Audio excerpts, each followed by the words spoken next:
মাসুদ রানা সিরিজের গল্প আক্রান্ত দূতাবাস পর্ব ৩। পরদিন রাতের ঘটনা। প্রায় অন্ধকার হোটেল রুমের খোলা জানালার কাছে দাঁড়িয়ে আছে লুনা গোমেজ, সম্পূর্ণ নগ্ন মেয়েটি। নিচের স্ট্রিট লাইটের আলোয় তার দেহের আউটলাইন পুরো দেখতে পাচ্ছে জর্জ ভালদেজ। দুজনে প্রায় সমবয়সী, তার উপর ৮ বছর স্বামীর ঘর করেছে লুনা, এক বাচ্চার মা, অথচ দেখলে মনেই হয় না। মনে হয় এখনো বুঝি কিশোরীটি আছে। ও একটা নেশা, ভাবল ভালদেজ, মারাত্মক নেশা। এ তথ্য জানা আছে, জানা নেই লুনার কোন দিকটা তাকে বেশি আকর্ষণ করে। শুধুই দেহ? না, ওর চরিত্রের যে অন্ধকার দিকটা আছে সেটা।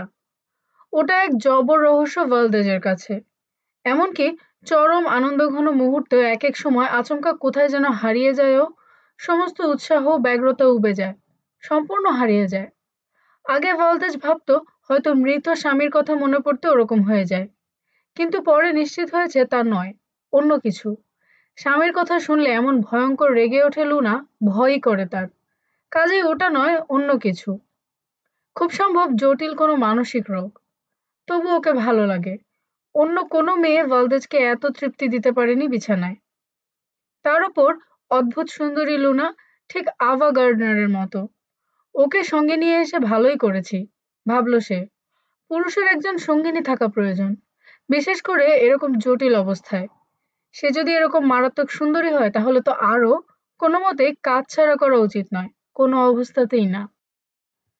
৩ মাস আগে লুনার স্বামীকে রাষ্ট্রবিরোধী কাজে জড়িত থাকার অভিযোগে ধরেছিল জর্জ ভালদেজ। তখন দুজনের পরিচয়। প্রথম যেদিন মেয়েটি তার অফিসে এলো, ও ধরেই নিয়েছিল স্বামীকে ছাড়াবার তদবির করতে এসেছে। কিন্তু দেখা গেল তা নয়, এসেছে তার অপরাধ জানতে, বলল সে। শুনে ক্ষিপ্ত হয়ে উঠল মেয়েটি। ওখানে বসেই ঘোষণা করলো অমন স্বামীর ঘর করতে সে রাজি নয়। কয়েকদিন পর দোষী প্রমাণ হওয়ায় ফায়ারিং স্কোয়াডে মৃত্যুদণ্ড হলো লোকটার, এবং সেদিন থেকেই লুনা ভিড়ে গেল ভালদেজের সাথে। স্বামীর জন্য তিল পরিমাণ দুঃখ করতে দেখা যায়নি। এমন এক মেয়ে যখন স্বেচ্ছায় বগল দেওয়া হতে এলো, ভালদেজ কেন ছাড়বে সে সুযোগ? ছাড়েনি। একমাত্র মেয়েকে নিজের মায়ের কাছে পাঠিয়ে দিল লুনা। মোটামুটি পাকাপাকিভাবে চলে এলো ভালদেজের কাছে। সবই ভালো ওর, খারাপ কেবল টাকা খরচের হাত। ভীষণ অপব্যয়ী মেয়ে। টাকা খরচ করার সুযোগ পেলে মানুষ এত খুশি হয়, ভালদেজ জানতো না। কারি কারি টাকা অবিশ্বাস্য রকম দ্রুত সময়ের মধ্যে খরচ করে যখন আবার হাত পাতে, এক এক সময় বিরক্তি জাগে মনে। কিন্তু চেপে যায় ভালদেজ। ক্ষমতা আছে, অতএব টাকা কোনো সমস্যাই নয় তার কাছে। তার উপর কখনো কখনো খারাপ লাগে, লুনার এসব খুব বাড়াবাড়ি মনে হয়। তখন দোষে গুণেই মানুষ ভেবে নিজেকে সান্ত্বনা দেয় ভালদেজ। ঘুরে দাঁড়ালো লুনা, বাথরুমের দিকে এগোলো। চুপ করে ওর দিকে তাকিয়ে থাকলো ভালদেজ। ১ মিনিট পরই ফিরল সে, হাতে একটা আয়না নিয়ে। চিৎ করে ধরে রেখেছে ওটা। আলো জ্বেলে বিছানায় এসে বসলো। আয়নার উপরে ছোট্ট একটা শিশি, একটা স্ট্র ও ভাঙা ব্লেড দেখে চোখ কুঁচকে আধশোয়া হলো ভালদেজ। শিশি উপর করে ভেতর থেকে খানিকটা সাদা পাউডার ঢাললো মেয়েটি আয়নার উপরে। কোকেন। কোথায় পেলে? প্রশ্ন করল সে। হোটেলেই, হাসল লুনা। আমেরিকান মালিকের হোটেল এটা, প্রচুর বিদেশি থাকে, ওদের কাছে এসব বিক্রি করে এরা। কিন্তু তুমি তা জানলে কি করে? শ্রাগ করলো ও। জানলাম। ব্লেড দিয়ে পাউডারের মাঝ বরাবর কেটে আলাদা দুটো ভাগ করলো।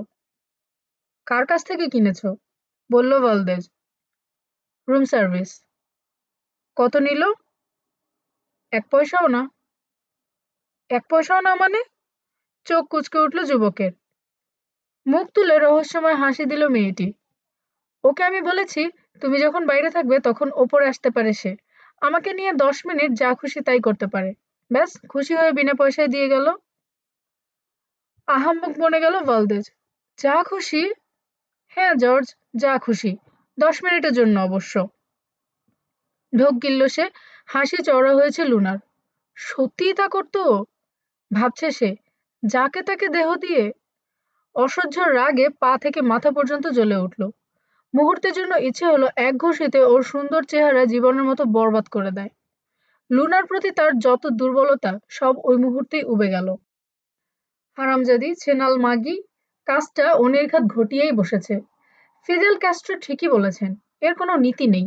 টাকার টান পড়লে যার তার কাছে দেহ বিক্রি করতে পারে। বেশ্যা কোথাকার। শীতল চোখে তাকে দেখতেই থাকলো ভালদেজ। গত ৩ মাসে এর পেছনে কয়েক লাখ টাকা খরচ করেছে সে। যখন যা কিনতে চেয়েছে কিনে দিয়েছে, যখন যত টাকা দাবি করেছে নীরবে তুলে দিয়েছে হাতে। এই তার পুরস্কার। এতদিন চাইতে পেরেছে, আজ চাইলে কি হতো? এমন এক নোংরা কাজ করলো কি করে ও? এই ছেনালের জন্য তাকে পুরনো বান্ধবীদের সবাইকে ছাড়তে হয়েছে। রাশিয়ান দূতাবাসের এক পার্টিতে এক মেয়ে কথা বলতে এসেছিল ভলদেজের সাথে। ঘর ভর্তি লোকজনের সামনে তার মুখে গ্লাসের পুরো পানীয় ঢেলে বিচ্ছিরি এক সিন ক্রিয়েট করে বসলো লুনা। আরেকদিন আরেক মেয়ে ফ্ল্যাটে ফোন করেছিল ভলদেজের কাছে অফিসিয়াল ব্যাপারে কথা বলতে। লুনা ধরেছিল ফোন, সে ছিল বাথরুমে। বেরিয়ে আসতেই ঠেসে ধরলো, মেয়েটি কে বলতেই হবে। ভলদেজ যত বলে জানে না ততই রাখতে থাকলো লুনা। তার ভালোবাসার পুরুষকে অন্য মেয়ে কেন ফোন করবে? কি চায় ওরা? বারবার একই প্রশ্ন করতে থাকলো সে। রেগেমেগে তুলকালাম কাণ্ড বাঁধিয়ে বসলো। ভলদেজের ফ্ল্যাটের গ্লাস, কাপ, পিরিচ, আয়না একটাও আস্ত থাকলো না সেদিন। এসব ওর প্রতি লুনার মাত্রাছাড়া ভালোবাসার ফল ভেবে সেদিন এত ক্ষতির পরও কি খুশিই না হয়েছিল সে। পরদিনই সব বান্ধবী, চেনা অল্প চেনা মেয়েদের প্রত্যেককে অফিস থেকে ফোনে জানিয়ে দিয়েছে কেউ যেন তার ফ্ল্যাটে ফোন না করে। করেনি কেউ। বান্ধবীরা অভিমান করে আর কখনোই যোগাযোগ করেনি ভালদেজের সাথে। সেও যায়নি কারো মান ভাঙাতে, বরং আপদ দূর হয়েছে ভেবে খুশি হয়েছে মনে মনে। লুনাকে নিয়ে সুখী হতে চেয়েছে। আর আজ সে কিনা। ওকে কোকেন সাধলো মেয়েটি। মাথা নেড়ে উঠে পড়ল সে। শ্রাগ করে পুরোটা দুবারের স্ট্রর সাহায্যে নাক দিয়ে টেনে নিল লুনা। ট্রাউজারের মধ্যে এক পা সবে গলিয়েছে ভালদেজ, এমন সময় ওদের চমকে দিয়ে টেলিফোন বেজে উঠল। প্রেসিডেন্ট বার্মুদেজের এক এইড ফোন করেছে। লোকটা জানালো যুক্তরাষ্ট্র এইমাত্র ভেনেজুয়েলার বিরুদ্ধে টোটাল ব্লকেড ঘোষণা করেছে। নৌ ও আকাশ অবরোধ। এদেশের উপকূলের ৩ মাইলের মধ্যে কোনো জাহাজ দেখা গেলে অথবা আকাশে ১০ মাইলের মধ্যে কোনো প্লেন দেখা গেলে নিমিজের ফ্লাইটার প্লেন তা ধ্বংস করে দেবে। কাল সূর্যোদয়ের সময় থেকে কার্যকর হবে অবরোধ। এই পরিস্থিতিতে সিনিয়র ভালদেজ চলে যাবেন না থাকবেন প্রেসিডেন্ট জানতে চেয়েছেন। পোর্ট ও প্রিন্সগামী একটা প্লেন ছাড়বে ১ ঘন্টার মধ্যে। যেতে চাইলে ওদের দুজনের সিটের ব্যবস্থা করে দেওয়া হবে। বিন্দুমাত্র দ্বিধা করল না সে, না বলে রেখে দিল ফোন। ঘড়ি দেখল ৭:৩০। অল্প সময়ের মধ্যে দিনের দ্বিতীয় সাপ্লাই রওনা হবে, ওটা ধরার জন্য ব্যস্ত হয়ে উঠল সে। পরিস্থিতি অন্যরকম হয়ে গেছে। এখন আর বেশি সময় দেওয়ার উপায় নেই ডেন্টনকে। যা করার যথাসম্ভব তাড়াতাড়ি করতে হবে। কোথায় যাচ্ছ? এম্বাসিতে। আমি কি করব? ইঙ্গিতে টিভি, সিডি প্লেয়ার দেখালো ভালদেজ। অনেক ডিস্ক আছে, যত খুশি ছবি দেখো। আর ডিনার? সোজা হয়ে বসলো লুনা, চোখ কুঁচকে আছে। রুম সার্ভিসকে অর্ডার দিয়ে আনিয়ে নাও। কিছু সময় ব্যস্ত নির্বিকার ভালদেজকে দেখলো মেয়েটি। আজ বাইরে কোথাও খেতে চাই আমি, এখানকার খাবার ভালো লাগে না। রাতে একা হোটেল ছেড়ে বের হওয়া উচিত হবে না, এখানেই খেয়ে নাও। আর যদি দেশে ফিরতে চাও তাড়াতাড়ি তৈরি হও। ১ ঘন্টার মধ্যে শেষ প্লেন ছেড়ে যাবে পোর্ট ও প্রিন্সের। ওটা একটা সিটের ব্যবস্থা করে দেওয়ার সময় এখনো আছে। কালো একটা ব্যাগ তুলে নিল সে।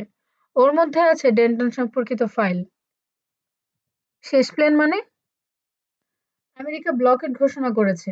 কাল থেকে কারাকাস ছেড়ে বের হওয়া যাবে না। ও, একটু ভেবে মাথা দোলালো লুনা। আমি যাব না। বেশ। দরজার দিকে এগোলো ভালদেজ। ডেকে থামালো মেয়েটা। শোনো, আমার হাত একদম খালি, কিছু টাকা রেখে যাও। কেন? টাকার কি দরকার? টাকা ছাড়াই তো সব জোগাড় করতে পারো তুমি। রেগে উঠল লুনা। বেশ, যাও, তাই করব আমি। করো। বেরিয়ে এসে দরজা টেনে দিল ভালদেজ। পরক্ষণে কি যেন দড়াম করে আছড়ে পড়ল দরজার উপর। চমকে উঠল সে। আওয়াজ শুনে বুঝল ওটা আয়না। বোধহয় ওর মাথা সই করে ছুঁড়েছিল লুনা। একই দিন সকালের কথা। অ্যাভেনিডা ডে লা ভেগা। ১০ তলা অত্যাধুনিক এক ভবনের ৮ তলায় নিজের অফিস রুমে বসে আছে ইটালিয়ান স্পোর্টস ফুটওয়্যার ব্যবসাধারী পিয়েরে বট্টিসেলি। রানো এজেন্সির রোম চিফ মনিকা মার্দাস্ত্রোনিয়ার কাজিন। কারাকাসে এজেন্সির অফিস নেই বলে মোটা সম্মানের বিনিময়ে ঠেকা বেঠেকায় একে দিয়ে কাজ করায় মাসুদ রানা। আয়োজনটা মনিকাই করে দিয়েছে। এ দেশে স্থায়ীভাবে আছে সে। গত দুদিন থেকে অফিসের কোনো কাজ করছে না বট্টিসেল্লি। খুব ভোরে অফিসে আসে ঠিকই, বেরিয়ে যায় অনেক রাতে। সারাক্ষণ নিজের অফিস রুমের দরজা লাগিয়ে ভেতরে বসে থাকে। কি যে করে সে, স্টাফরা কেউ জানে না। নির্দেশ আছে কোনো ভিজিটর এলে বট্টিসেল্লি নেই জানিয়ে দেওয়ার, তাই করে তারা। মাঝে মাঝে অর্ডারলি ডাক পড়ে কফি, প্যাকেট লাঞ্চ বা সিগারেটের জন্য। সেই একটু একটু দর্শন পাচ্ছে মালিকের। যখনই ভেতরে ঢোকে তাকে ঘাড় গোজ করে হিসেবপত্র নিয়ে ব্যস্ত দেখে লোকটা। কি এত হিসেব করছে মালিক সেই জানে। এদিকে অর্ডারলি বেরিয়ে যাওয়া মাত্র হিসেব শিখেই তুলে রাখে পিয়েরে বট্টিসেল্লি। দরজা লক করে চেয়ার ঘুরিয়ে পেছনের জানালা দিয়ে বাইরে তাকায় বিনকিউলার চোখে লাগিয়ে। তার এখান থেকে অ্যাভেনিডা সান্তান্দার পাশের মার্কিন দূতাবাস ভবনের ভেতরের প্রায় সম্পূর্ণটাই পরিষ্কার দেখা যায়। বেশি দূরে নয় জায়গাটা, খুব বেশি হলে সিকি মাইল হবে। ওখানে গত দুদিন খোলা জায়গায় কি কি ঘটেছে সব পরিষ্কার দেখতে পেয়েছে সে। এক মিলিটেন্ট স্টুডেন্টকে নির্দয় মারধর করতে দেখেছে এক লোককে। রাষ্ট্রদূতকে জ্যাকেট পরা অবস্থায় ঠেলে সামনের গার্ড হাউসে নিয়ে যেতে দেখেছে। যে লোক মারধর করেছে সে আর এক তরুণ নিয়ে গেছে তাকে গার্ড রুমে। রাষ্ট্রদূতের সাথে এই তরুণের ছবি ছাপা হয়েছে কালকের সমস্ত পত্রিকায়।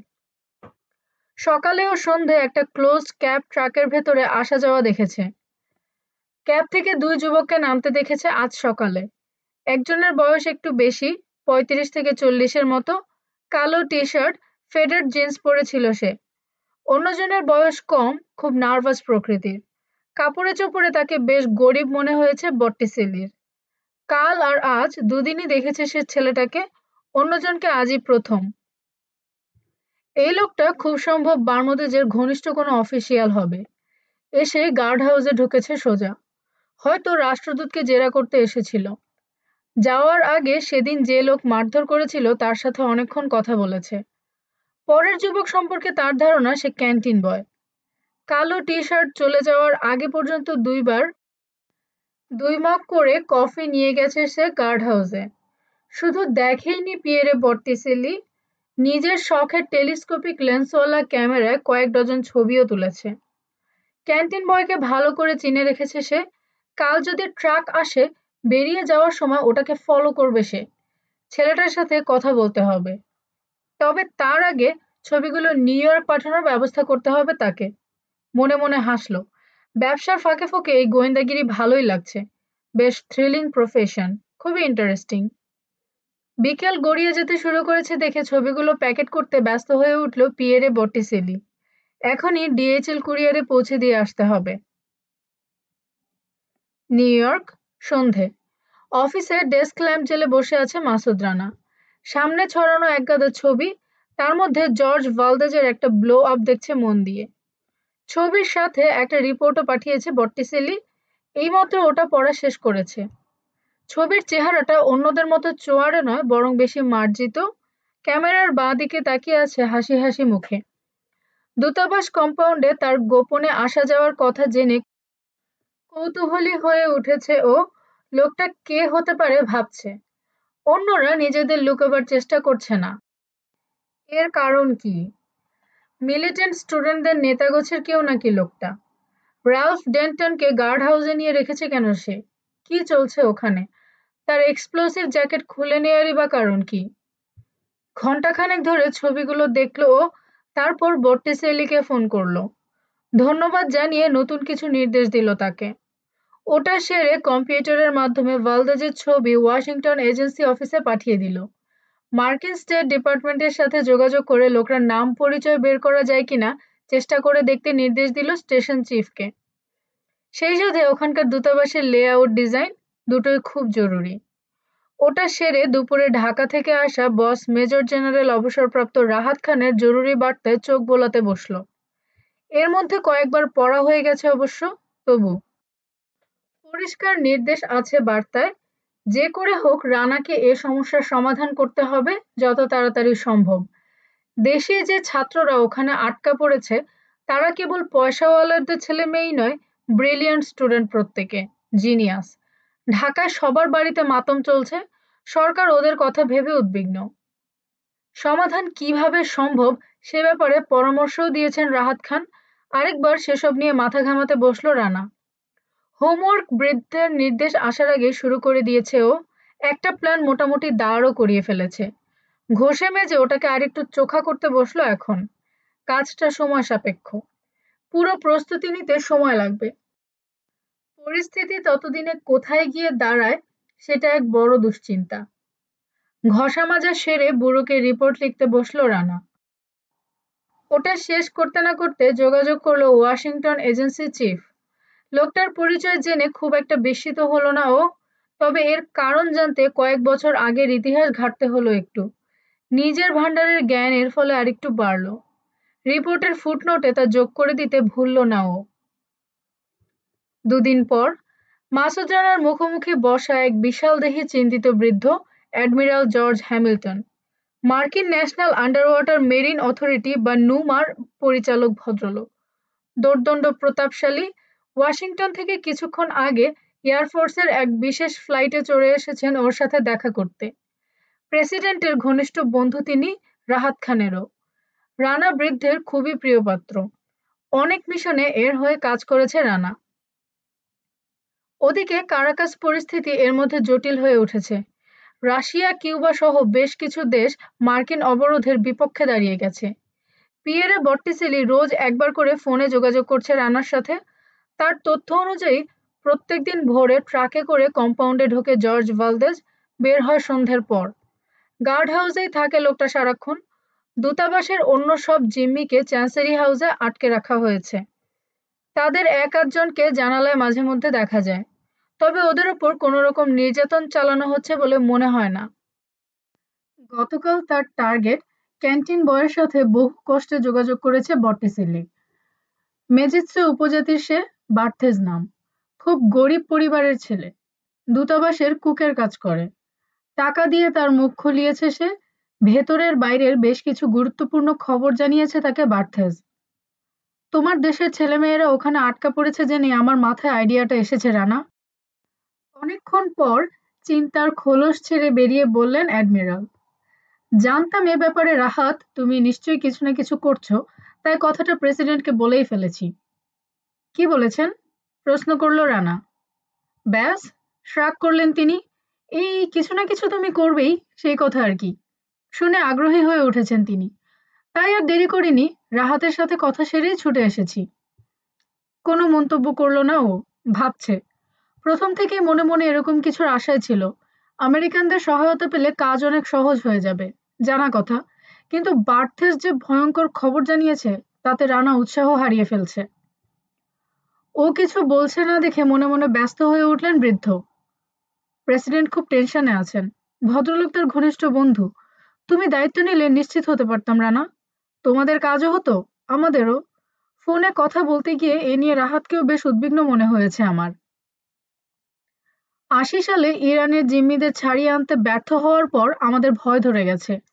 আর্মি, নেভি, এয়ারফোর্সের এক এক কমান্ডো ইউনিট সব বাতিল করে একটা স্পেশাল ইউনিট তৈরি করা হয়েছে। মাথা দোলালো Rana. Joint special operation agency.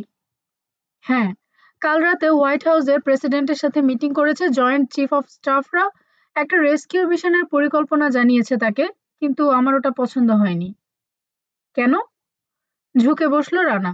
বৃদ্ধকে cigarette offer করে নিজে ধরালো। কিছু কিছু জায়গায় জটিল মনে হয়েছে আমার। এক গাল ধোয়া ছেড়ে বললেন তিনি। প্রথমে অবশ্য দারুণ লেগেছিল। আচ্ছা। হ্যাঁ, ব্রিফিং শেষে প্রেসিডেন্ট তার মিলিটারি এইডদের মত জানতে চাইলেন। তারা বেশ, কি বলবো, অমত করেনি। সবাই চলে গেলে ব্যক্তিগতভাবে আমার মতও জানতে চেয়েছেন তিনি। আমি থেমে শ্রাগ করলেন অ্যাডমিরাল। তোমার সাথে আলাপ করে জানাবো বলেছি। এই যে। পকেট থেকে একটা ভিডিও ডিস্ক বের করলেন। এতে পুরো মিটিং এর রেকর্ড আছে। তুমি আগে দেখো, তারপর তোমার মত জানাও। যদি এর চাইতে ভালো আরেকটা প্ল্যান দাঁড় করানো সম্ভব হয়, একেবারে তোমাকে নিয়েই ওয়াশিংটন ফিরবো ঠিক করে এসেছি।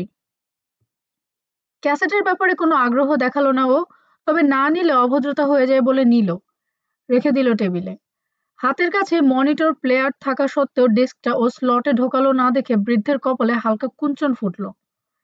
হাসলো ও ব্যাপারে চোখে পড়তে। ব্যস্ত হবেন না স্যার, এ ব্যাপারে কিছু করার আগে কয়েকটা ব্যাপার পরিষ্কারভাবে জানা দরকার আমার, তাই আপাতত রেখে দিলাম। 5-10 মিনিট পরে দেখলে ক্ষতি হবে না কোনো। বেশ তো, নড়ে চড়ে বসলেন তিনি। বলো কি জানতে চাও? জবাব আমার জানা থাকলে নিশ্চয়ই বলবো। মার্কিন সরকারের সাহায্য পেলে আমাদের যে সুবিধা হবে তাতে কোনো সন্দেহই নেই, কিন্তু তোড়জোড় করে গেলাম, তারপর লাশ নিয়ে ফিরলাম, তেমন রেস্কিউ মিশন নিয়ে যাওয়া না যাওয়া দুটোই সমান অর্থহীন মনে হচ্ছে আমার। তোমার কথা বুঝলাম না রানা। লাশ নিয়ে ফিরবে মানে? উত্তরটা তখনই দিল না ও। আনমনে একটা পেপার ওয়েট নাড়াচাড়া করতে লাগলো। এমবেসি কম্পাউন্ডে নজর রাখার ব্যবস্থা করেছে নিশ্চয় সরকার? হ্যাঁ, দ্রুত মাথা ঝাঁকালেন তিনি। সিআইএ নজর রাখছে। ওরা এ পর্যন্ত ওখানকার কোনো ডেভেলপমেন্টের খবর দিয়েছে? ডেভেলপমেন্ট তো নেই রানা, খবর দেবে কি? মিলিটেন্টরা তো নিজেদের দাবিই জানায়নি এখন পর্যন্ত। সে কথা নয় স্যার। একটু গম্ভীর হলো ও। আমি জানতে চাইছি, ঘটনা ঘটার পর থেকে এ পর্যন্ত কম্পাউন্ডের ভেতরে কোনো ধরনের কোনো পরিবর্তন সিআইএ এর চোখে পড়েছে কিনা? পড়ে থাকলে সেসব ওরা প্রেসিডেন্টকে জানিয়েছে কিনা? তার কপালে চিন্তার রেখা ফুটল। কই না, জানালে আমি নিশ্চয়ই জানতাম। কালকের মিটিংয়ে আলোচনা উঠতো তা নিয়ে। আপনি শিওর জানায়নি? শ্রাগ করলেন বৃদ্ধ। জানালে আমার কানে আসতো, এটুকু তোমাকে সিওরিটি দিয়ে বলতে পারি।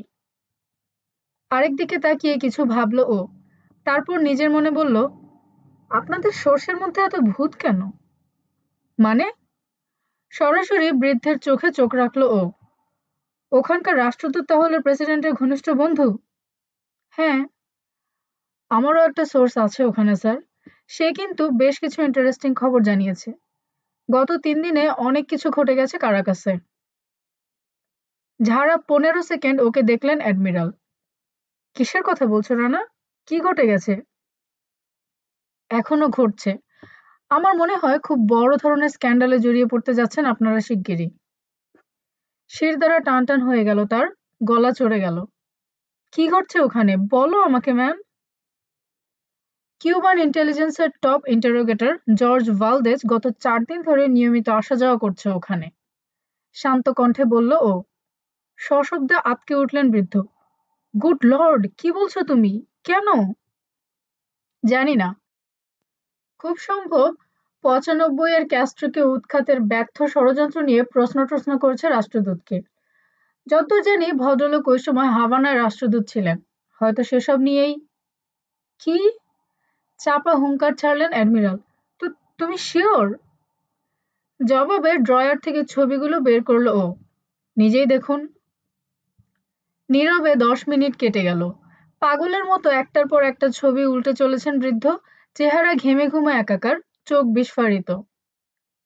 শুধু এই নয় স্যার, আরও আছে। রাষ্ট্রদূতকে খাবারের সাথে বিষ মিশিয়ে মেরে ফেলার আয়োজনও করেছে সিআইএ। এম্বাসির কুকের কাজে নতুন একজনকে লাগিয়েছে মিলিটেন্ট স্টুডেন্টরা। বার্থেজ নাম ছেলেটার। তার সামনে বড় অঙ্কের টোপ ফেলেছে ওরা। ভাবছি সিআইএর এই প্ল্যান সফল হলে জিম্মি সংকট এমনিতেই কেটে যাবে। সবাইকে ছেড়ে দেবে ওরা। ওদের আসল টার্গেট ডেন্টন। তিনি মরে গেলে।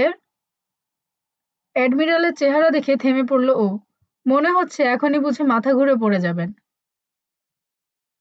গার্ড, গার্ড, চেঁচিয়ে উঠলেন রাল্ফ ডেন্টন।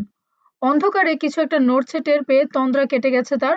আতঙ্কে উঠে বসেছেন খড়ের বিছানায়। বিস্ফারিত চোখে সামনে তাকিয়ে আছেন। জানালা দিয়ে আসা চাঁদের আলোয় একটু পর জিনিসটাকে দেখতে পেলেন তিনি। সাপ? না, সাপ নয়, ইঁদুর। প্রকাণ্ড এক ইঁদুর, লেজ ছাড়া শুধু দেহই 10 ইঞ্চি লম্বা। তার রাতের খাবারের প্লেট উল্টে দিয়েছে। রাতে সামান্য একটু মুখে দিয়ে আর খেতে পারেননি বলে রেখে দিয়েছিলেন, সেগুলো সাবার করছে। গার্ড! গলা ছেড়ে ফের ডেকে উঠলেন তিনি। এক মুহূর্ত পরই বাইরে পায়ের আওয়াজ উঠল। দরজা খুলে উকি দিল ফম্বনা, হাত বাড়িয়ে আলো জ্বেলে দিল। কি হয়েছে? ইঁদুর, কোনো মতে বললেন রাষ্ট্রদূত। ভয়ে কলজে কাঁপছে এখনো।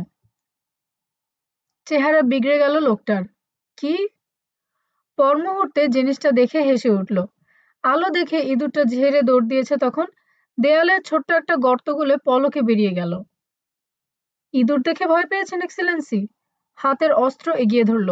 নিন, এটা নিয়ে যুদ্ধ করুন ওর সাথে। নাকি ফিল্ড গান চাই? বাজে কথা বন্ধ করে আমাদের স্টোর থেকে কিছু র্যাট পয়জন নিয়ে আসুন। সরি পিগ, মাথা দোলালো ফম্বনা। কিউবান লোকটা এলে তাকে বলবেন কাল, আমার কিছু করার নেই। ঠিক আছে, কোথায় সে, ডাকুন। সে নেই এখানে। চোখ কুচকালো ডেন্টন। কোথায় গেছে? কে জানে। কৌতূহলী চোখে কিছুক্ষণ তাকে দেখলো ফম্বনা, হাসতে হাসতে বেরিয়ে গেল। ঘরের আলো নেভাতে সাহস হলো না রাষ্ট্রদূতের। এত ঘাবড়ে গেছেন। এখন যদি এমনকি ফম্বনার মতো জানোয়ারও সঙ্গ দিত, খুশি হতেন তিনি। ভেবেচিন্তে বিছানার খানিকটা শুকনো খড় নিলেন, ওগুলো দিয়ে পেঁচিয়ে গর্তটা বন্ধ করে দিয়ে দেয়ালে হেলান দিয়ে বসে থাকলেন। ঘুম আর আসবে না আজ রাতে। একটু পর বাইরে একটা গাড়ির আওয়াজ উঠল। ভেতরে ঢুকে পড়ল ওটা। সাপ্লাই ট্রাক নিশ্চয়ই, ভাবলেন রাষ্ট্রদূত। সত্যি তাই। ক্যাব থেকে ভালদেজকে নামতে দেখে বেশ অবাক হলো ফম্বনা। এগিয়ে এলো তার দিকে। রাতেই আবার এলেন যে? জবাব এড়িয়ে পাল্টা প্রশ্ন করল সে। অ্যাম্বাসেডরের কি অবস্থা? ইঁদুরের ভয়ে অস্থির। মানে? বলল ফম্বনা। আপনি শুধু শুধু সময় নষ্ট করছেন ওর পেছনে। মন্তব্য করলো কাহিনী শেষ করে। কয়েক ঘন্টার জন্য আমার হাতে ছেড়ে দিন, দেখুন কিভাবে ব্যাটার মুখ খোলাই আমি। শান্ত তবে দৃঢ় কণ্ঠে ভালদেজ বলল, ভদ্রলোকের ব্যাপারে যা বলা হয়েছে শুধু তাই করবেন আপনি। চেহারা থেকে হাসির আভাস দফায় দফায় গায়েব হয়ে গেল লোকটার। পরস্পরের চোখের দিকে তাকিয়ে থাকলো ওরা পুরো 1 মিনিট। তারপর চোখ নামিয়ে নিল ফম্বনা। এ একটা বিষাক্ত সাপ। মনে মনে সিদ্ধান্তে পৌঁছলো কিউবান। খুব সতর্ক থাকতে হবে এর ব্যাপারে, নইলে যে কোনো মুহূর্তে ছোবল হেনে বসতে পারে। চারিদিকে নজর বোলালো সে। মিলিটেন্টরা এর মধ্যেই কাজে ফাঁকি মারতে শুরু করে দিয়েছে, অসতর্ক হয়ে পড়েছে। ওদের ভাব দেখে মনে হচ্ছে পিকনিক করতে এসেছে বুঝি। একদল রেসিডেন্সের সীমানা দেয়ালে হেলান দিয়ে বসে চুরুট টানছে অস্ত্র পাশে ফেলে রেখে। মেইন গেটের গার্ডরা গোল হয়ে বসে তাস খেলায় মগ্ন। ফম্বনা অতিরিক্ত আত্মবিশ্বাসী হয়ে পড়েছে। বিরক্ত হয়ে ভাবল ভালদেজ, ব্যাপারটা কালই জানাতে হবে বার্মুদেজকে। গার্ড হাউসের ভেতরে ঢুকলো সে। ডেন্টনকে বসা দেখে হাসির ভঙ্গি করলো। ইঁদুর নিয়ে সমস্যা দেখা দিয়েছে শুনলাম। ভাববেন না, কাল সকালেই সব ঠিক করে দেব আমি নিজে দাঁড়িয়ে থেকে। মনে মনে তার পিন্ডি চটকালেন রাষ্ট্রদূত। কাল কেন? এখন করলে অসুবিধে কি? ওষুধ তো আমার স্টোরেই আছে। নাকি লুটিপুটি নিয়ে যাওয়া হয়েছে সব? না, মাথা দোলালো ভালদেজ। লুটপাট তো দূরের কথা, কম্পাউন্ডের একটা জিনিসে কেউ হাত পর্যন্ত লাগায়নি। মাথা ঝাঁকিয়ে গর্ত ইঙ্গিত করলো। ভালোই তো সিল করেছেন। আজ রাতে আর আসবে না ওটা। নিশ্চিন্তে ঘুম দিন। কম্পাউন্ডে আছি আমি, ভোরে আসব। আর আমার সব লোকজন, তাদের নিরাপত্তার কি ব্যবস্থা? ঘুরতে গিয়ে থেমে পড়ল ভালদেজ। বুঝলাম না। ওদের কারো উপর কোনো রকম অত্যাচার করা হচ্ছে কিনা, বিশেষ করে মেয়েদের উপর? থেমে গেলেন রাষ্ট্রদূত তাকে মাথা দোলাতে দেখে। আমার কথা বোঝেননি আপনি এক্সেলেন্সি? একটা জিনিস বলতে আমি ওদেরকেও বুঝিয়েছি। আপনি ছাড়া আর কারো উপর বিন্দুমাত্র আগ্রহ নেই আমাদের। চলি, সকালে দেখা হবে। বাইরে এসে হাত ইশারায় এক গার্ডকে ডাকলো। আমাকে অ্যাম্বাসেডরের কোয়ার্টারে নিয়ে চলো। বিনা বাক্য ব্যয়ে আগে আগে চলল সে। ভালদেজ জানে বার্মুদেজের পরিষ্কার নির্দেশ আছে জিম্মিদের কারো গায়ে যেন একটা টোকাও দেয়া না হয়। নির্দেশটা ঠিকমতো পালন হচ্ছে কিনা এক পলক দেখে যাওয়ার ইচ্ছে হলেও গেল না সে। ও সমস্যা তার নয়, বার্মুদেজের। সেই বুঝুক। ভালদেজ নিজের সমস্যা নিয়ে যথেষ্ট ব্যতিব্যস্ত আছে। রাষ্ট্রদূতের বিলাসবহুল লিভিং সুইট ঘুরে ঘুরে দেখল সে। বিস্মিত হয়ে ভাবল, কি মৌজেই না থাকে বেটারা। গার্ড দাঁড়িয়ে আছে দেখে চলে যেতে বলল। আমি থাকছি এখানে। কিন্তু কমরেড, লিডারের অর্ডার। তার অর্ডার আমার জন্য প্রযোজ্য নয়। খুব ভোরে ডেকে দেবে আমাকে। কয়েক মুহূর্ত দ্বিধা করল সে, মাথা ঝাঁকিয়ে চলে গেল। হোয়াইট হাউসের মেইন গেটে মৃদু দোল খেয়ে দাঁড়িয়ে পড়ল অ্যাডমিরাল হ্যামিল্টনের প্রকাণ্ড লিমাজিন। প্রচুর গার্ড, পোশাক দেখে সাধারণ পুলিশ মনে হয়, আসলে সবাই সিক্রেট সার্ভিসের। তাদের একজন কাছে এসে উকি দিল। অ্যাডমিরালের উপর চোখ পড়তে সসম্মানে নড করল সে। ইশারা করে এগিয়ে যেতে বলল চালককে। ধীর গতিতে এগোলো গাড়ি। কয়েকবার বাঁক নিয়ে হোটেল রেস্তোরাঁর প্রবেশ পথের মতো দেখতে ক্যানোপি ঢাকা এক এন্ট্রান্সের সামনে থামল। ভেতরে ঢুকতে আরেক সিক্রেট সার্ভিস গার্ড ডেস্ক ছেড়ে উঠে দাঁড়ালো, বৃদ্ধের উদ্দেশ্যে সেমি মিলিটারি স্যালুট দিল। Good evening sir. রানার দিকে এক পলক তাকিয়ে বসে পড়ল সে। জবাবে সামান্য মাথা ঝাঁকালেন বৃদ্ধ। রানার উদ্দেশ্যে বললেন, এসো। খুব ক্লান্ত মনে হলো তাকে। মাত্র ৩.৫ ঘন্টা আগে নিউ ইয়র্কে দেখা দুজনের, অথচ এরই মধ্যে বয়স যেন ১০ বছর বেড়ে গেছে তার এক ধাক্কায়। প্রশস্ত দীর্ঘ এক করিডোর ধরে কিছুটা এগিয়ে ডান দিকের এক শানদার লাউঞ্জে নিয়ে এলেন তিনি রানাকে। ক্ষমা প্রার্থনার হাসি হেসে বললেন, এখানে একটু বসতে হবে রানা, ৫ মিনিট। নিশ্চয়ই। মাথা ঝাঁকালো ও। পা বাড়ালো চোখ ধাঁধানো এক সেট সোফার দিকে। ২ পা যাওয়ার আগে ডান দিকের এক দরজা খুলে এক পুতুল উদয় হলো।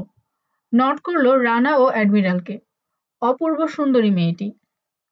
চেরি, ইনি মেজর মাসুদ রানা, বললেন admiral. Get him coffee please. Sure sir. ঠিক একটা বারবি পুতুলের মতো হাসলো মেয়েটি। রানার দিকে ফিরে বলল, বসুন মেজর। পরক্ষণে গায়েব হয়ে গেল দরজার ওপাশে। বসলো ও। হাতের ফোল্ডারটা পাশে রেখে ধীরে সুস্থে একদম ফাঁকা লাউঞ্জের ওপর চোখ বুলালো। সময় আজ বেশ কমই লেগেছে ওদের ভেতরে পৌঁছাতে। মেইন এন্ট্রান্স দিয়ে ঢুকলে এর ৪ গুণ লাগতো। যে পথে ওরা ঢুকেছে সেটা নর্থ এন্ট্রান্স, স্পেশালদের জন্য। এ পথে এলে মনেই হয় না হোয়াইট হাউসে সিকিউরিটি চেক বলে কিছু আছে। এখানে অ্যাডমিরালের প্রভাব কতখানি আজ আরেকবার নতুন করে উপলব্ধি করলো রানা। প্রেসিডেন্সিয়াল সিল মারা ট্রেতে কফি নিয়ে ফিরল চেরি। ঝুঁকে ওর সামনে টেবিলে রাখলো। ঝোঁকার ফলে মেয়েটির সুগঠিত উন্নত বুক ক্ষণিকের জন্য দেখা দিয়ে গায়েব হয়ে গেল। নেই কাজ তো খই ভাজ। মনে মনে ওগুলোর একটা অন্যটার চেয়ে ছোট কিনা তাই নিয়ে গবেষণা শুরু করে দিল Rana. Cream major? Sugar? Only sugar, honey, no cream thanks. Nervous হাসি দিল চেরি। চমৎকার পর থেকে কফি ঢেলে ভেতরে দুটো চিনির দলা ছেড়ে নাড়তে লাগলো চামচ দিয়ে। আজকাল বেশ ওভারটাইম কাজ চলছে হোয়াইট হাউসে, স্বাভাবিকভাবে বলল রানা। মন্তব্য করল না, প্রশ্ন বোঝা গেল না। মাথা ঝাঁকালো চেরি। হ্যাঁ, কারাকাস সংকটের জন্য এই অবস্থা চলছে। বেচারি অ্যাডমিরাল সেই থেকে একটা রাতও ঘুমাবার সুযোগ পাননি। তার বাড়ানো হাত থেকে কাপ নিয়ে মাথা ঝাঁকালো রানা। নিজের দরজার দিকে এগুলো চেরি। কোনো প্রয়োজন পড়লে ডাকবেন মেজর। শিওর, চুমুক দিল ও। চমৎকার কফি। শেষ করে আরেক কাপ ঢেলে নিল। অ্যাডমিরাল আর প্রেসিডেন্টের আলোচনা কোন পর্যায়ে আছে অনুমান করার চেষ্টা করল। দেরি হয়ে যাচ্ছে দেখে বিরক্ত হলো মনে মনে। ৫ নয়, ঝাড়া ২০ মিনিট পর হন্তদন্ত হয়ে ফিরে এলেন অ্যাডমিরাল। সরি মাই বয়, ব্যস্ত হয়ে বললেন। প্রেসিডেন্ট মিটিংয়ে ছিলেন, তাই একটু দেরি হয়ে গেল। এসো। আলো ঝলমলে করিডোরের গোলকধাঁধা পেরিয়ে প্রকাণ্ড এক কাঠের দরজার সামনে এসে দাঁড়ালো দুজনে। ওভাল অফিসের দরজা। দুদিকে ২ সিক্রেট সার্ভিস এজেন্ট, দুজনকেই নড করলো ওরা। একজন হাত বাড়িয়ে দরজা খুলে দিল। ডিম আকৃতির বিশাল রুমে ঢুকে সামনে তাকাতেই প্রেসিডেন্টের উপর চোখ পড়ল রানার। রুমের আরেক মাথায় নিজের প্রকাণ্ড ডেস্কের এপাশে হেলান দিয়ে দাঁড়িয়ে আছেন। উদ্বিগ্ন উৎকণ্ঠিত চেহারা। দরজার শব্দে মুখ তুললেন তিনি। Mister president, this is major Masud Rana. মুখোমুখি হয়ে ঘোষণা করলেন অ্যাডমিরাল। দ্রুত মাথা ঝাঁকালেন বিশ্বের সবচেয়ে ক্ষমতাধর মানুষটি, আমেরিকার ইতিহাসের সবচেয়ে কম বয়স্ক সুদর্শন প্রেসিডেন্ট। ডান হাতের শক্ত মুঠোয় রানার হাত চেপে ধরে অন্য হাত রাখলেন ওর কাঁধে। ডেস্কের দিকে আকর্ষণ করলেন। মেজর রানা, আন্তরিক গলায় বললেন প্রেসিডেন্ট। আপনার সাথে পরিচিত হতে পেরে আমি খুশি। অনেক শুনেছি আপনার কথা, বিশেষ করে রজার সাইমুর কেস। বিরাট একটা সাফল্য ছিল ওটা আপনার। আমাদের সবার জন্য খুব বড় ঝুঁকি নিয়েছিলেন আপনি। Thank you sir, mister president. বসুন প্লিজ। বসলো সবাই। এক মুহূর্তের মধ্যে চেহারা পাল্টে গেল প্রেসিডেন্টের ভেতরের পরিবেশটাও গুমোট হয়ে উঠল। নীরবতা বেশ ভারী হয়ে চেপে বসতে শুরু করলো। ভাবনা চিন্তা সেরে মুখ তুললেন প্রেসিডেন্ট। মেজর, কারাকাস কম্পাউন্ডের কিছু ছবি আছে আপনার কাছে, দেখতে পেলে খুশি হব। শিওর। ফোল্ডারটা এগিয়ে দিল ও। আবার ৫ মিনিট চুপচাপ। এই সেই কিউবান স্পাই? সঠিক ছবি তুলে ওর দিকে ঘুরিয়ে ধরলেন প্রেসিডেন্ট। হ্যাঁ মিস্টার প্রেসিডেন্ট। জর্জ কি? ভালদেজ। ১০ সেকেন্ড ওটা দেখে রেখে দিলেন তিনি। ডেস্কে এক হাতের ভর রেখে সামান্য কাত হয়ে বসলেন। সিআইএর বিরুদ্ধে আপনার কি বলবো অভিযোগ? ব্যাপারটা আমাকে একবার বিস্তারিত বলুন। বিস্তারিত আমি নিজেও জানি না mister. Please make it sir, বাধা দিলেন তিনি। ইজি হবে। থ্যাংক ইউ স্যার, বলল রানা। ব্যাপারটা আমি পুরো জানি না, তবে এমন অভিযোগ অনর্থক ওঠার কোনো কারণও দেখি না। আর আমার যে সোর্স, সে শতকরা 100% বিশ্বস্ত। এ ধরনের ভুয়া খবর সে পাঠাবে না, তা আমি নিশ্চয়তা দিয়ে বলতে পারি। তবু নিজের সন্তুষ্টির জন্য আপনার উচিত হবে নিজের খুব বিশ্বস্ত কাউকে দিয়ে ব্যাপারটা চেক করিয়ে দেখা। তবে তবে কি? শ্রাগ করল রানা। আমার মত যদি জানতে চান তো বলতে পারি তার কোনো দরকার নেই স্যার। দুয়ে দুয়ে চারই হয়। যদ্দূর জানি 95-তে ক্যাস্ট্রোকে উৎখাতের একটা চেষ্টা সিআইএ করেছিল, সফল হতে পারেনি। কিউবান কিছু হাই অফিসিয়াল জড়িত ছিল সেই ঘটনার সাথে। তাদের নাম এখনো জানে না ক্যাস্ট্রো। প্রেসিডেন্টের বিস্ময় একটু একটু করে বাড়ছে দেখে মনে মনে হাসল ও। র্যালফ ড্যান্টন তখন আপনার দেশের রাষ্ট্রদূত ছিলেন কিউবায়, অপারেশন কোবরা। মাই গুডনেস, রুদ্ধশ্বাসে বললেন প্রেসিডেন্ট। চকিতে একবার অ্যাডমিরালের সন্তুষ্ট চেহারার উপর ঘুরিয়ে আনলেন দৃষ্টি। এত খবর আপনি জানলেন কি করে? এটাই আমার পেশা স্যার, খবর রাখতে হয়। কিছু সময় ওর মুখের ওপর নিচে বেড়ালো তার নীল নজর। তারপর বলে যান দয়া করে। আমার অনুমান নামগুলো জানার একটা সুযোগ কিউবাকে করে দিয়েছে ভেনেজুয়েলার নতুন প্রেসিডেন্ট। সেই জন্যই ওখানে গেছে ভালদেজ। আর হ্যাঁ হ্যাঁ বলুন। এই আশঙ্কা থেকেই সিআইএ ডেন্টনের মুখ চিরতরে বন্ধ করার জন্য ব্যাপারটা ঘটাতে চাইছে। দীর্ঘ সময় চুপ করে থাকলেন তিনি। তারপর বিড়বিড় করে বললেন, ওরা অ্যাটলিস্ট আমাকে জানাতে পারতো ব্যাপারটা। অ্যাডমিরালের দিকে তাকালেন। তাহলে? ঘটনা জানা যখন গেছেই, তখন এ নিয়ে আর দুশ্চিন্তার প্রয়োজন নেই, বললেন বৃদ্ধ। ওরা কাজটা আজকালকের মধ্যেই করতে যাচ্ছে না। সময় মতো ব্যাপারটা ঠেকিয়ে দেয়া যাবে। কি করে? রানার দিকে ফিরলেন তিনি। পরামর্শটা তোমার রানা, তুমিই বলো। প্রেসিডেন্টের নজর জায়গা বদলালো। সময় হলে বাবুর্চি ছেলেটাকে সরিয়ে ফেলা যায়। ওরা তখন নতুন বাবুর্চি নিয়োগ করবে। তাকে বাগে আনতে সিআইএর আরো কিছুদিন অপচয় হবে। এর মধ্যে আমাদের কাজ উদ্ধার হয়ে যাবে, অ্যাডমিরাল যোগ করলেন। মেজর মাসুদ রানা কারাকাসের রেস্কিউ অপারেশন চালাতে রাজি হয়েছেন মিস্টার প্রেসিডেন্ট, তবে নিজের প্ল্যান অনুযায়ী। জেএসওর প্ল্যান ওর পছন্দ নয়, অনেক গড়বড় আছে ওটায়, বাজে প্ল্যান। ওর দিকে ফিরলেন প্রেসিডেন্ট। কোথায় গড়বড়? অন্তত 1 ডজন জায়গায় স্যার। নড়ে চড়ে বসল রানা। এই প্ল্যান মতো মিশন চালালে ইরান জিম্মি সংকটের চাইতেও বড় সংকটে পড়তে হবে। পালা করে দুজনকে দেখলেন প্রেসিডেন্ট, চিন্তিত। কিন্তু আমার এইডরা তো তেমন কেউ কিছু বলল না, সবাই বরং সাপোর্ট করলো। তাই তো করা উচিত, মাথা ঝাঁকালো ও। চেয়ারম্যান অফ দ্য জয়েন্ট চিফসের প্ল্যানের ভুল নির্দেশ করা তাদের পক্ষে একটু কঠিন স্যার। চশমার কাজ পরিষ্কার করে আবার চোখে পড়লেন তিনি। প্ল্যানটার জটিলতা সম্পর্কে বলুন শুনি। আসার সময় প্লেনে বসে রিহার্সাল দেওয়া বক্তব্য শুরু করে দিল ও। ওটা 5টা কোঅর্ডিনেটেড অপারেশন একযোগে চালানোর পরিকল্পনা আছে স্যার। এই একযোগে কথাটার মধ্যেই আছে যত রাজ্যের সমস্যা। অপারেশনগুলো হচ্ছে ইনফিলট্রেটেড স্পেশাল ফোর্সের অ্যাসল্ট, একই সময়ে শহরের সবগুলো বিদ্যুৎ কেন্দ্রের উপর বিমান হামলা, তার সাথে আর্মি ব্যারাকে বিমান হামলা, তার সাথে আবার দূতাবাস কম্পাউন্ডে হেলিকপ্টার বর্ন অ্যাসল্ট, এবং সবশেষে ওদের রিইনফোর্সমেন্ট বাহিনী দূতাবাসের দিকে এগোনোর চেষ্টা ঠেকাতে হেলিকপ্টার গানশিপের পাহারা বা স্যানিটাইজিং। একসঙ্গে এত কিছু শুনতে মন্দ লাগে না স্যার, কিন্তু প্রশ্ন হচ্ছে কাজ কতখানি হবে এর ফলে।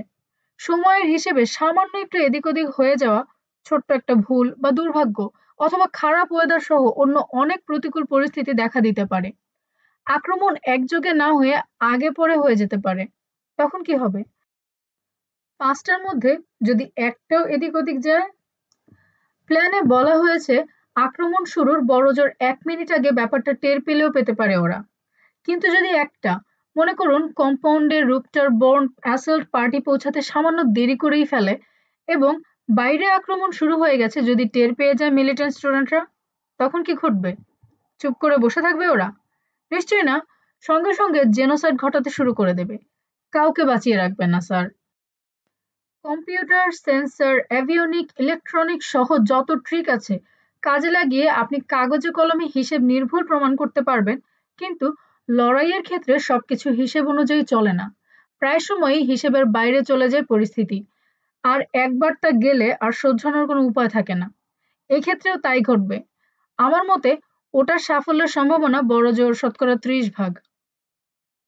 কিন্তু জয়েন্ট চিফদের মতে এরকম মেজর মিলিটারি অপারেশন এভাবেই পরিচালিত হওয়া উচিত, বললেন প্রেসিডেন্ট। Major operation? বিস্মিত কণ্ঠে বলল রানা। ৯১ সালে ইরাকের উপর যে অভিযান চালানো হয়েছে, দ্বিতীয় বিশ্বযুদ্ধের পর একমাত্র ওটাকে মেজর মিলিটারি অপারেশন বলা চলে স্যার। এটা নিতান্তই ছোট অপারেশন স্যার, খুবই ছোট। সাগরের একেবারে তীরে ছোট একটা কম্পাউন্ড একদল আধা প্রশিক্ষিত অস্ত্রধারীর হাত থেকে মুক্ত করা।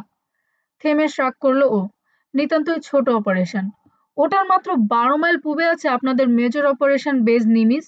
ওখান থেকে শুরু করে জিম্মিদের উদ্ধার কাজ সেরে ওখানেই ফিরিয়ে নিয়ে যাওয়া তেমন জটিল কোনো বিষয় নয়। কিছু সময় ইতস্তত করে মাথা দোলালেন তিনি। জটিল নয়, তার মানে আপনি ভাবছেন সহজ? Right sir. আরেক পলক অ্যাডমিরালের দিকে তাকালেন প্রেসিডেন্ট। কিন্তু আমেরিকান সবাইকে যে এক্সপ্লোসিভ জ্যাকেট। রানাকে ডানে বায়ে মাথা দোলাতে দেখে থেমে পড়লেন। আমার বিশ্বাস ওগুলো এক্সপ্লোসিভ গার্মেন্ট নয় স্যার, ভাওতা। হোয়াট? Smoke screen. কি করে বুঝলেন? চোখ কুঁচকে উঠল তার। স্যার, সেন্ট্রাল আমেরিকানদের সাথে কাজ করার মোটামুটি অভিজ্ঞতা আমার আছে। বেলিজ, হন্ডুরাস, পানামায় থেকেছি বহুদিন। আর যাই হোক, অন্তত রিলিজিয়াস ফ্যানাটিসিজম যে ওদের মধ্যে নেই জানি আমি। নিজেকে উড়িয়ে দেওয়ার মতো মানুষ ওখানে আপনি ১০,০০০-ও একজন পাবেন কিনা সন্দেহ। ৫২ জন তো অসম্ভব ব্যাপার। কোনো আদর্শের জন্য আত্মহত্যা করলেই স্বর্গ পাওয়া যাবে, এরকম তত্ত্বে ওরা বিশ্বাস করে না স্যার।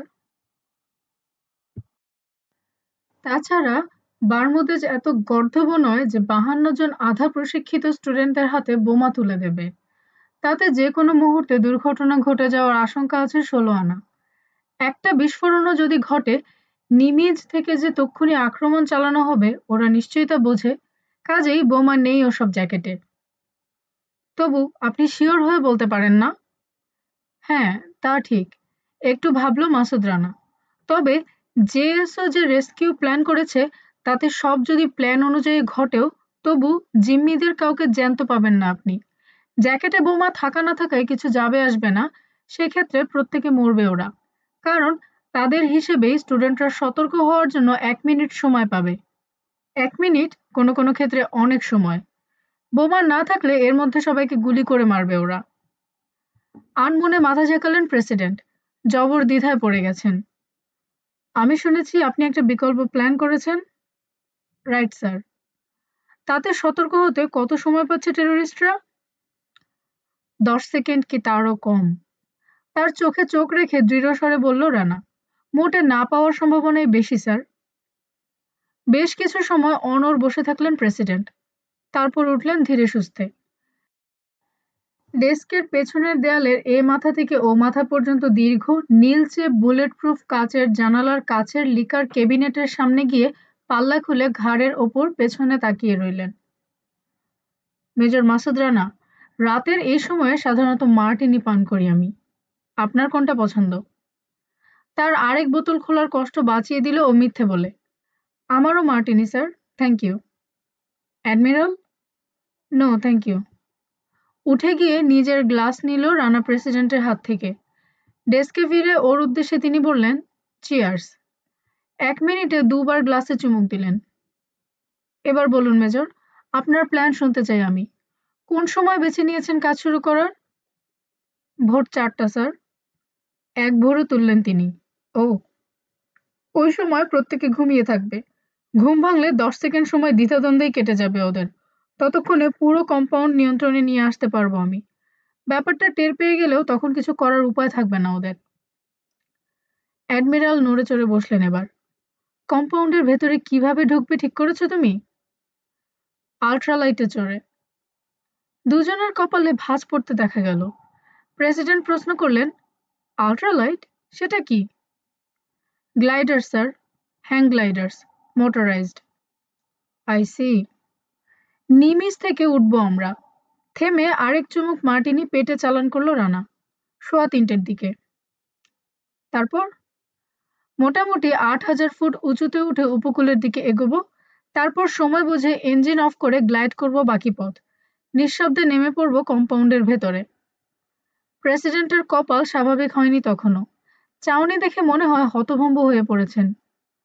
কিন্তু ওগুলো তো কাপড় আর মেটাল টিউবের তৈরি, মেজর। হ্যাঁ, স্রেফ পাখাওয়ালা বাইসাইকেল, সেলাই মেশিনের ইঞ্জিনে চলে। টিভিতে দেখেছি আমি।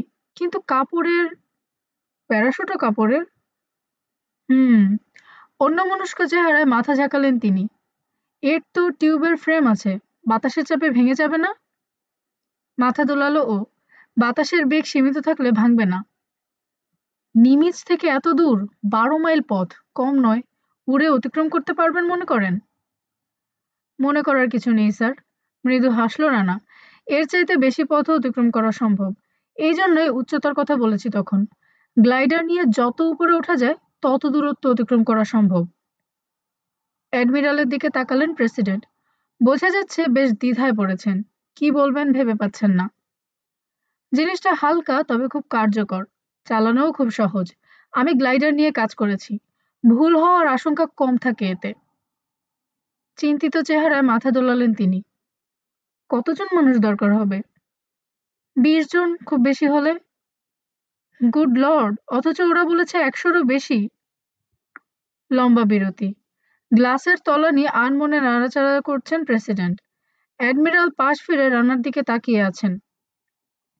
এদের কোত্থেকে সংগ্রহ করার কথা ভাবছেন? প্রশ্ন করলেন প্রেসিডেন্ট। বেশিরভাগ আপনাদের আর্মি থেকে, বাকিটা আমার নিজের। একটু থামল রানা। তবে একটা কথা আপনার আগেই জানা প্রয়োজন, মিস্টার প্রেসিডেন্ট। এ ধরনের কাজ আমি কারো অধীনে করতে পছন্দ করি না। ওপর নিচে মাথা দোলালেন তিনি। আমি জানি, শুনেছি। আর রাষ্ট্রদূতের ব্যাপারে সিআইএর প্ল্যান নিয়ে এখনই মুখ না খুললে ভালো হয়। প্রমাণ নেই, কাজে এই ব্যাপারটা অস্বীকার করতে পারে ওরা। কাজ হাসিলের জন্য অন্য পথ ধরতে পারে। মাথা ঝাঁকালেন অ্যাডমিরাল। প্রেসিডেন্টকে বললেন, ঠিকই বলেছে ও। হুম, কথাটা মনে থাকবে আমার।